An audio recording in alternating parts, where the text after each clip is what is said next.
गांव में एक धोबी रहता था। उसके पास एक गधा था जो उसके कपड़े धोने और अन्य भारी सामान ढोने में मदद करता था। धोबी का गधा बहुत मेहनती था, लेकिन धीरे धीरे वह बहुत लालची हो गया। वह हमेशा ज्यादा खाने की तलाश में रहता था। गधे और सियार की दोस्ती। एक दिन गधे की मुलाकात एक चालाक सियार से हुई। दोनों जल्दी ही अच्छे दोस्त बन गए।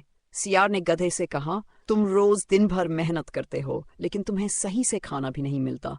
अगर तुम चाहो तो मैं तुम्हें एक ऐसा खेत दिखा सकता हूँ जहाँ हरी हरी घास और पके हुए फल हैं।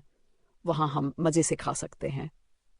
गधे को यह विचार बहुत अच्छा लगा। वह खुशी खुशी सियार के साथ खेत की ओर चल पड़ा।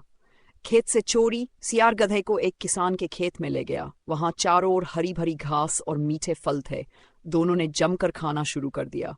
गधा खुशी खुशी घास खाने लगा, जबकि सियार ने फल और सब्जियां चुराना शुरू कर दिया। हर रात दोनों खेत में चोरी छिपे आते और पेट भरकर खाते। गधे की मूर्खता। एक दिन जब गधा बहुत खुश हुआ तो उसने सियार से कहा, मुझे गाना बहुत पसंद है। आज मैं खाना खाकर खुशी से गाना गाऊंगा।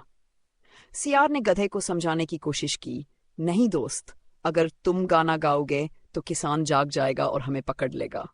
लेकिन गधे ने उसकी बात नहीं मानी। उसने जोर जोर से रेंगना। गधे को सजा। गधे की आवाज सुनकर किसान जाग गया।